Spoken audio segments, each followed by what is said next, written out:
Hi, this is Tony Ruggiero, the Dew Sweeper. You're listening to the Tour Coach Podcast, giving you insights into golf instruction at the highest level, from on the PGA Tour to our learning center at Frederica Golf Club.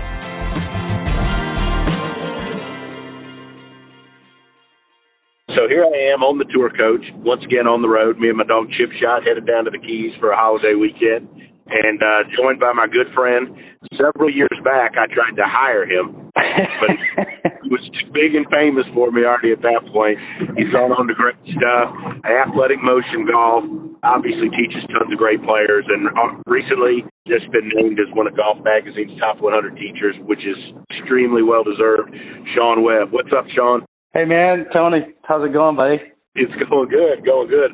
You're on fire. Lots of good stuff over the last couple of years. You've had I've been doing the athletic motion golf for a while now, but over the last couple of years, it seems like it's really exploded. I don't know if this is the right way to say it, but kind of like mainstream, instead of just people seeing it a little bit here and there, it seems like everybody knows about it. And for one, I think it's a huge service to teachers as well as just folks trying to get better at their game. I appreciate that. Yeah, it's like everything else. You do it we've been doing it almost 6 years now. And you do it for, 2-3 years, and it doesn't seem like you're getting much traction, but I guess you don't realize how many people are watching it. And then, I guess in the last couple of years, and especially last year during COVID, everybody was home trying to figure out the golf swing, I guess. And it just kind of really did explode during that time. So we're having fun with it. We're just going to keep kind of moving forward and keep putting out videos, and people are enjoying them, and hopefully they continue to do so. How did you get the idea for athletic motion golf? And talk a little bit about, behind that, how you formulated this idea and the research and the things that you come up with. Yeah, so I had been wanting to do something on the internet for years, just because I thought it was kind of a wide open space. There wasn't really anybody doing it what I thought was the right way, which was kind of use all this technology and kind of have a data-driven approach. Like, hey, let's look at what all the good players do and try to figure out some of the things that they do that average players can do. You don't have to be Dustin Johnson to kind of make the movements that we're talking about. And I thought about it for years and years, but, I was at a conference sitting down, and my business partner now, Mike Granado, was sitting there, and he was wanting to do something similar. And I said, well, maybe we should just try to do it together. It's always easier. You get a couple guys with the same kind of ideas and passion for something. It's always easier to do. So we both played sports growing up, and I felt like over the years, my swing when I was growing up was a certain way. I was a good athlete and a good ball striker, and I think over the years I almost got taught out of it, because I think a lot of times, you start working on too many positions in the swing and in these static, kind of looking in the mirror all the time, trying to figure stuff out. And I had lost that athleticism, so I'm thinking, well, maybe we should do something, try to get people to swing more like an athlete, and it would hopefully resonate with people that played other sports. And that's kind of all started.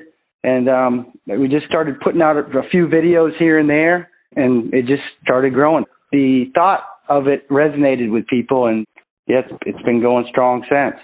I like a lot of the ideas, especially around athletic, what you just talked about. I do a lot of my instruction. And I've learned a lot from Colby Touye, who's a trainer out on tour, and he trains a bunch of athletes, right? Like exactly. Marius Thomas and all these. And the reason, so it's similar, it was a big influence on me, because I started to see how some of these drills and exercises with bands and different things were so easily transferred to the golf swing, some of these exercises.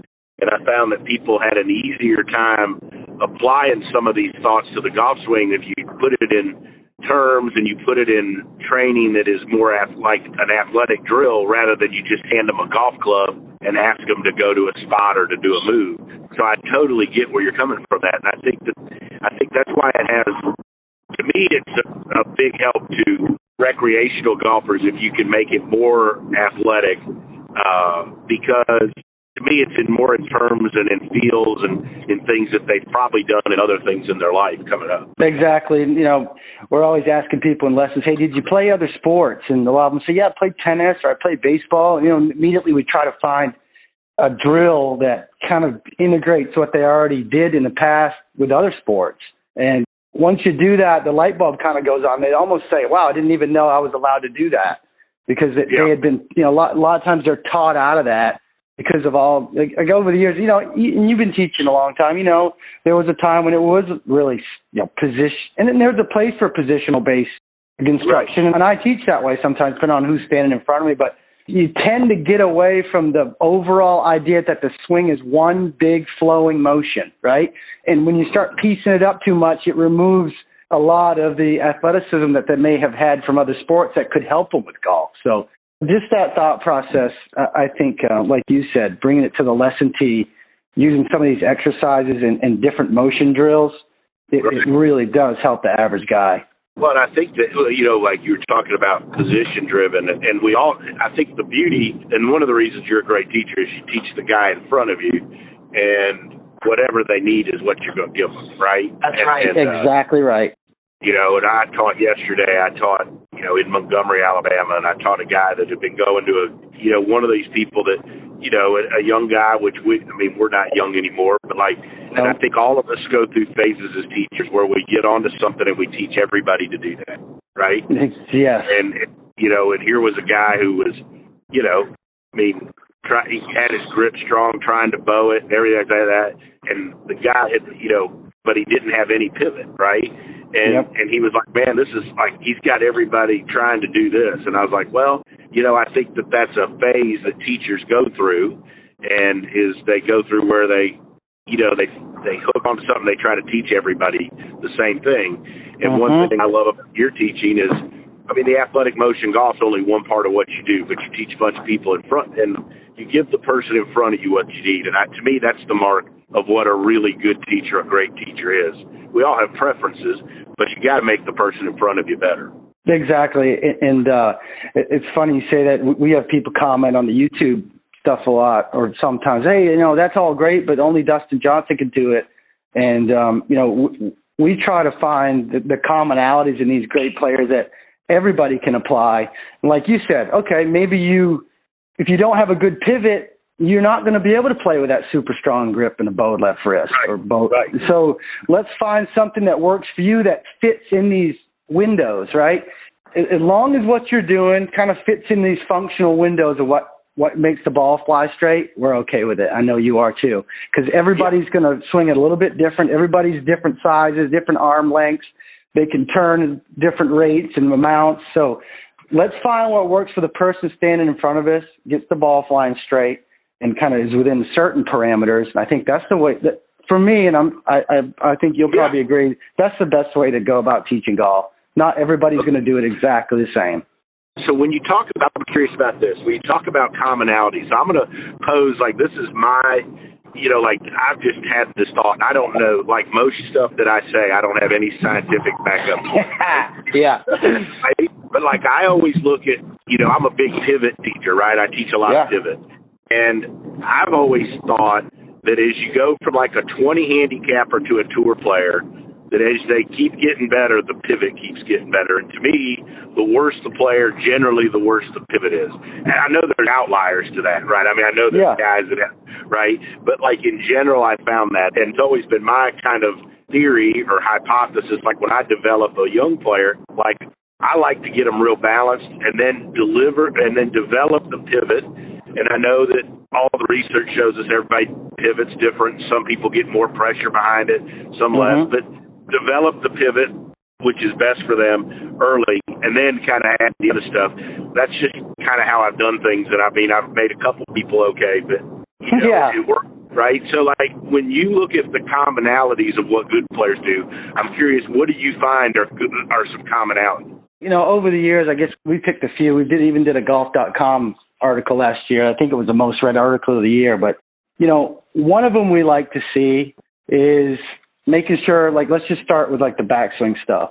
Commonalities of great players. The great players don't overly bend the trail arm at the top.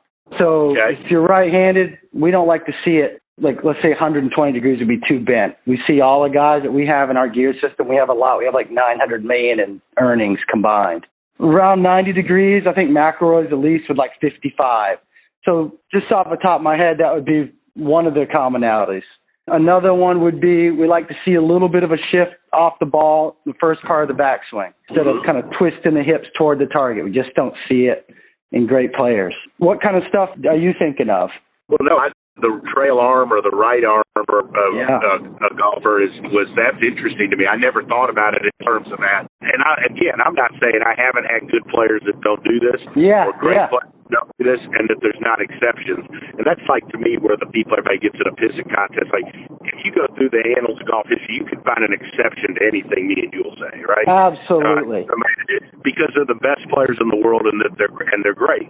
But like, that's interesting to me, because I like, and this goes back to like your old golf machine days, but like your right arm trying to feel like it's stretching your left going back. Right? 100%. 100%.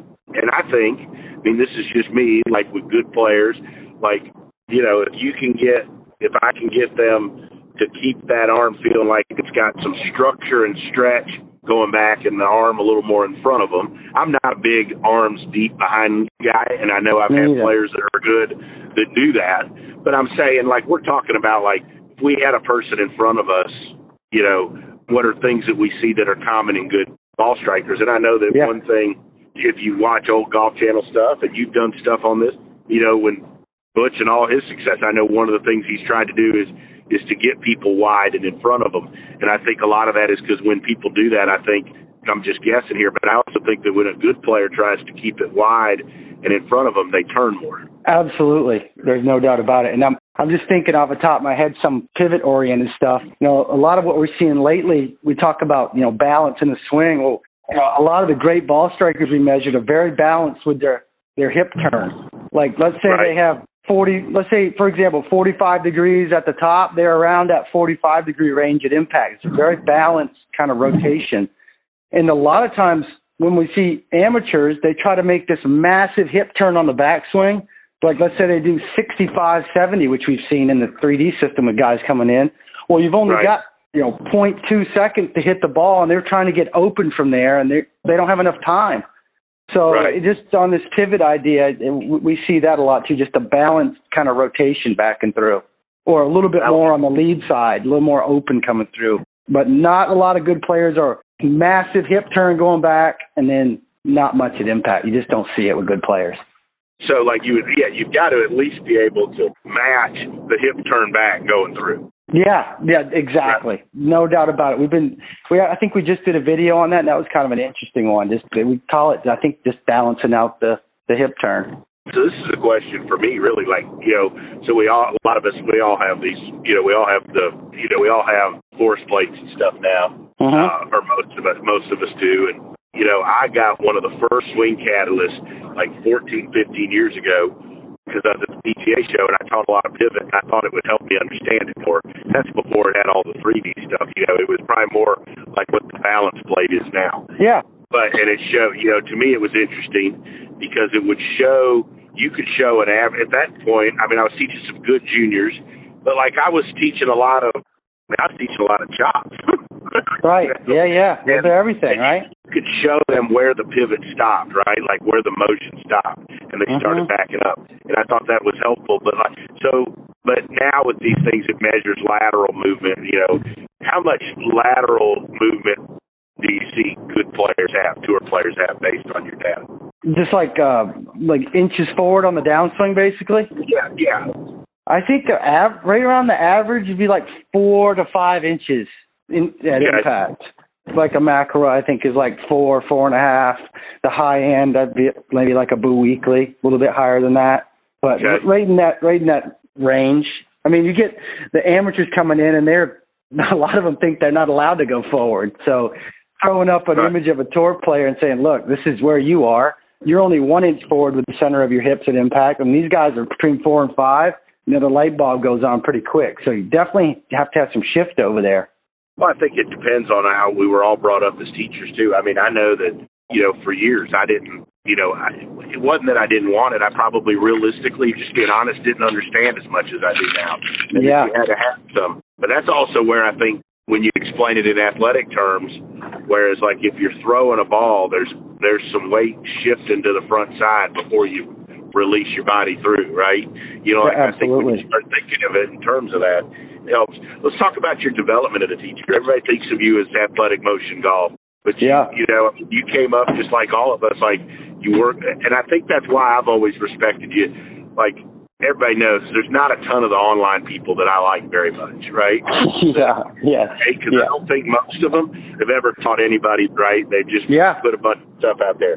But you have, and I think that's why I've always gravitated and respected and liked you, and we've always been friends, because before you went and did online and athletic motion golf, you taught real golfers, real people, and you made people good, right? And I've always had the idea, I said to Brady Riggs one time, like, if you're going to be a great teacher, I would think you would have made one person really good at one point in your life. Yeah, right? No, it's true. It kind of proof's in the pudding there. I mean, if you haven't cranked out anybody that's good, that would question that. There's no doubt. How did you come up? Take us through your journey. I'm from Maine, so not real long golf season, but I was like enamored with it, and it's all I could think about 24/7. So I was a pretty good little junior player. I played in high school, ended up being a good player. And I got hurt my senior year playing baseball, and like a herniated disc. So went to college and tried to play, but just was always hurt. And then after school, I decided, I got a degree in finance, didn't really feel like using it. So I was still wanting to be around the game. And the local golf course here in Maine gave me the teaching job 20 years ago, I guess. So I'm 43 now. I was just started. They just said, go ahead, teach the junior camps or whatever it was you wanted to do. So I started there, and then started teaching in Florida in the winters. I did that for 13 years. I'd drive my Honda Civic from Florida to Maine every summer and come up here and teach at the country club here in Stonington. And then got a nice break to work for David Toms over in Louisiana, and I worked there for 7 years. And then just recently, I was doing the athletic motion golf thing while still holding a job at the David Toms Academy. I was the director of instruction for David. And just recently, January, I think 5th, I packed up, and then, AMG took off to the point where it just didn't make sense to do anything else anymore. So I'm full-time athletic motion golf now with Mike in Cartersville, Georgia.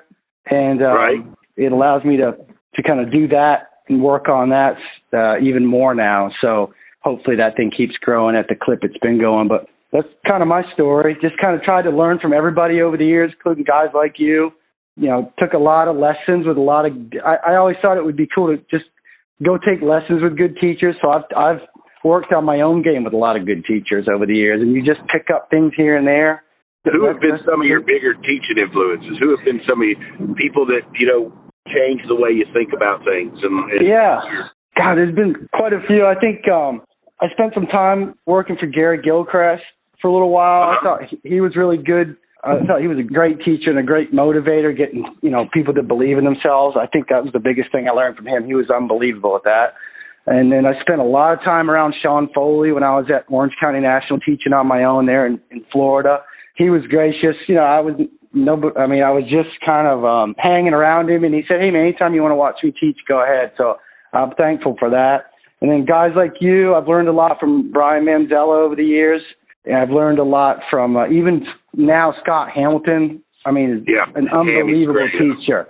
In the last couple months, I've been there for 6 months now. I've learned a lot just being around Scott. He teaches a lot of great players, and the way, he goes about doing that is just kind of added to my, I guess, your teaching repertoire. You just kind of learn more stuff every day. And to me, that's what it's always been about, trying to find the best people and just keep learning from them and watch what they do. You might not even agree with everything they do, but there'll probably be one or two things that you can add to what you're doing and make you a better teacher. So I'm still trying to learn. I feel like you probably are. It's like the more you know, the more you realize you don't know. So you mentioned that you're 43 and you start teaching when you're 23. Here's another. Yeah. This is a great lesson for, we get lots of young teachers that listen to this podcast, and they'll message me on Instagram or whatever, and because I'm big on mentoring. I think we need to do a better job of helping those coming up behind us. And I think so many teachers are so territorial, and they get in these pissing contests over terminology and stuff. And but you've been teaching 20 years. And you just got recognized as one of Golf Magazine's top 100 teachers. And people can argue the validity of those lists, but I think in our business, it's still a nice thing to be recognized by your peers. And I think, but it's a great lesson, though. You've been doing it for 20 years, And like, it's a lesson that like when you've been teaching for 6, 7, 8 years, 9 years, and you're having success, like it doesn't automatically mean that everybody should think you're the greatest teacher in the world, right? There's still a long way to go. And I think that, and we got a lot of great young teachers, but man, the road to becoming a really good teacher to me, and some of the things that go along with that, I mean, it takes a while. You've just got to teach a ton of lessons. I think that might be the thing. A lot of them I notice, like, they just don't get enough reps in. Like, as well as I do. I mean, you just have to teach so many lessons to get really good at your craft. And if you have an opportunity to work somewhere where you can teach a lot of lessons, yes, even if you're not getting paid that much at first, just get tons and tons of reps in with terrible players, good players, beginners.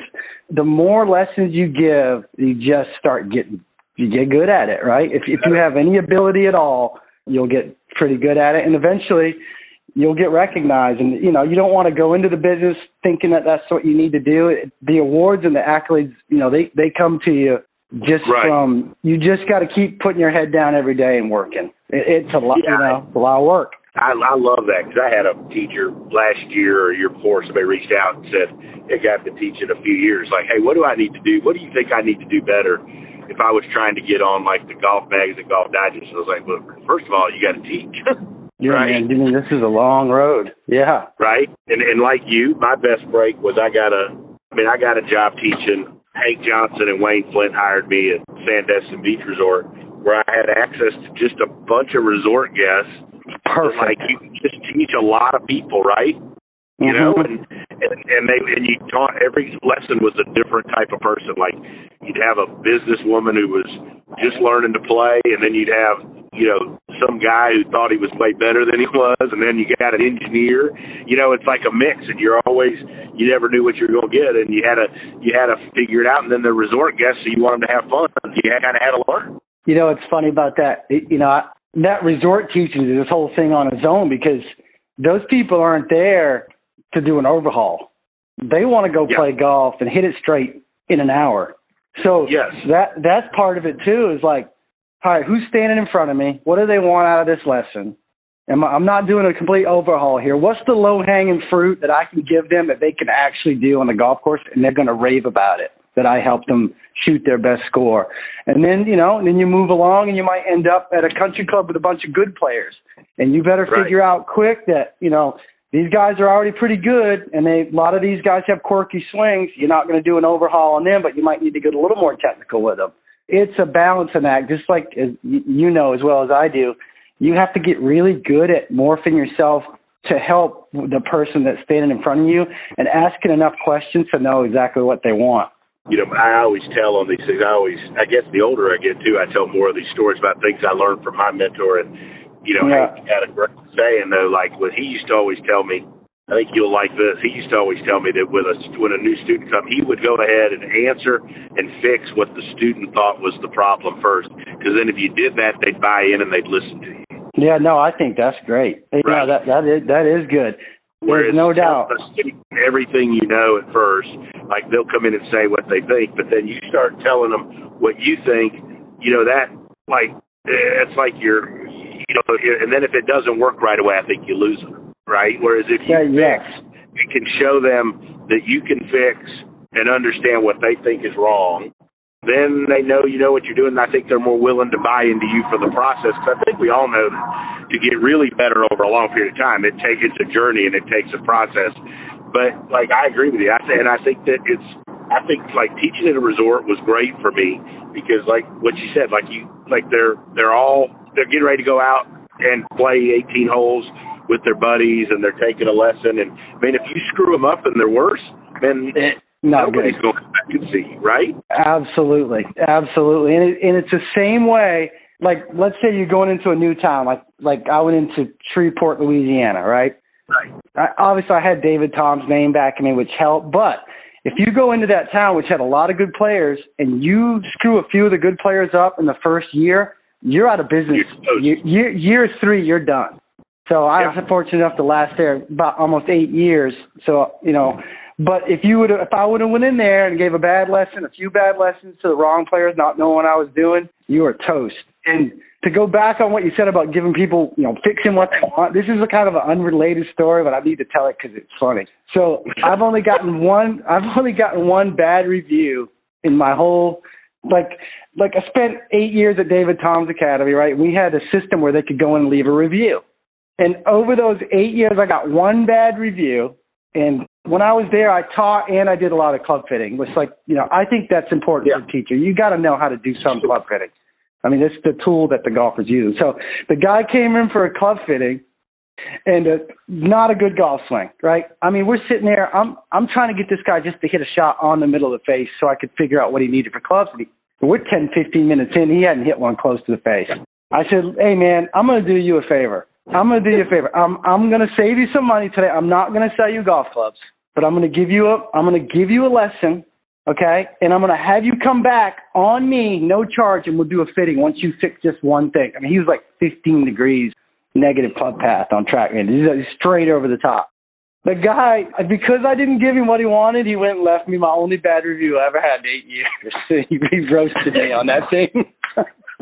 You're doing him a service, but you didn't give him what he wanted. You need to give people what they want. I told my assistant pro that, so I was like, dude, if people come in, just give them what they want, especially if it's golf clubs. Exactly. I mean, I think that's the lesson for teachers. Like, learn to fix and answer the question of what the student has, right? Exactly. And I think sometimes, teachers make this assumption that every person coming in front of them is going to want what we would want as a golfer. And, I mean, sometimes the player doesn't care if they score better. They just want to hit it harder, right? God, that is such a good point. I'm a guy where, I start with every person, and I would just assume you want to get your handicap as low as you can and become the best player. But, I always talk to them because sometimes they don't care about that. Man, that makes a great point. I remember years ago, I think I was sitting with, I forget who I was with. It was years ago. Someone who worked for Golf Digest. I wasn't even really associated with a magazine at that point. I hadn't been on any of their lists. And I said, well, what do people, you guys do these surveys. What do people want, in a golf lesson? And what do they want in their game? He said, by far and away, all they want to do is hit the ball more solid. They don't care what they shoot. They want to go out, hit the middle. They don't care if he said they would rather hit it over every green and shoot 90 than thin it and shank it around and shoot 79 or 80. And when he told me that kind of got my wheels turned. Like, these people just want to hit it more solid. Yeah. They just want to hit it. It's more fun. 100%. So I also think, too, if you get them hitting it more solid, which you obviously do, and they buy into that, then you get the ability to coach them and teach them more how to score, right? Absolutely. Then they're more open to the other stuff you need to teach them. Yeah. I mean, I agree. I think part of what we do is get them to develop a trust with us that we can take them where they need to go. And I think also in this world, like, you're part of it, where there's all this stuff on social media, there's so much info. So I think you got to get their trust. That's half my fault. Yeah, I'm blaming your ass for all this, but but I think it's shortened the time period you've got to gain the student's trust, because they can go also look a bunch of stuff up on Instagram, find out if people are saying the exact opposite or what else could work. Yeah, I think that has come to the forefront the last couple of years. I think it's happened a lot with.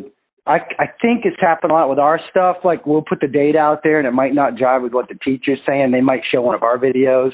So if that's happening to some of you guys, I apologize about that. But so we just put the data out there, and it is what it is. But I think you're right. It's good for the teacher, though. I have players come to me with your videos, right? Yeah. And then I've got to be able to explain either, that's what we're working towards, and and I've had one where, like, you know what? I never thought of that drill, man. That would actually be great for you.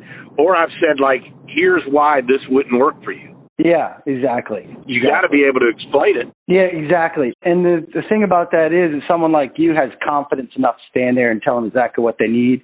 If they're, as a teacher, I remember telling this to my assistant. I was like, you have to own every single thing you say. Just own it. Don't be wishy-washy with them, because the more you can do that, the more they're going to buy into it. And I think when you teach tour players, that becomes even more important. And as I look back, so and true. As I've looked back on ones where the relationship ended or I messed up and didn't do as good a job, I think, I think you get where you're not as confident, maybe because stuff isn't working. And a lot of times I think sometimes stuff isn't working not because of the information, but because of lots of other things going on around them and distractions and different things. But as teachers, I think we always tend to look at if something's not working, it's our fault. Exactly. Or they might be listening to somebody else and you don't know it. Or there's so many things that could be happening. But you're right.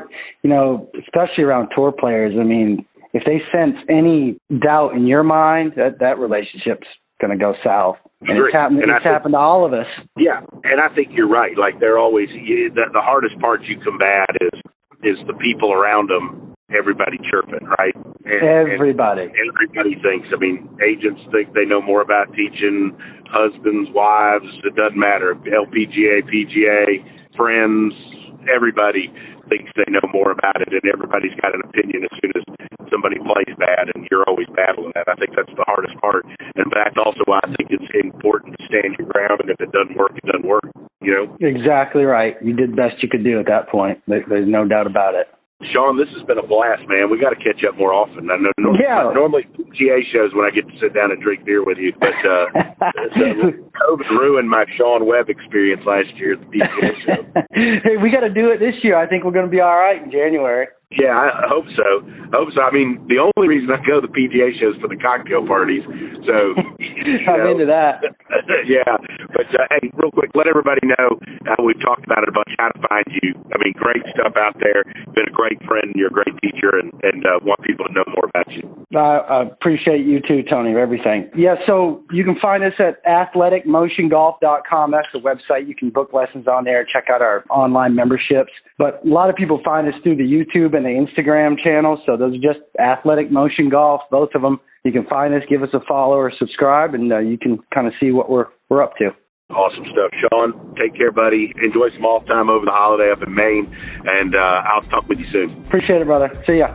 All right, that's Shaun Webb. We'll catch you next week on The Tour Coach.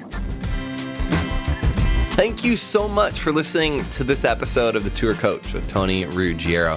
If you enjoyed this, make sure to hit subscribe, Apple Podcasts, Spotify, wherever you are listening to this podcast. You can stay up to date because we have weekly episodes coming your way with fascinating people in the world of golf instruction at the highest level. Make sure to subscribe and stay tuned. If you want to learn more about Tony, head over to dosweepersgolf.com to get all the details on what he's up to. Maybe you want to see him, grab a lesson, or go to one of his camps, pick up his book, Lessons from the Legends. You can do that there. If you want to see Tony in action with some videos and other content, head over to golfsciencelab.com/Tony to get more info there. This episode was powered by the Golf Science Lab and was edited, mixed, and produced by Just Hit Publish Productions.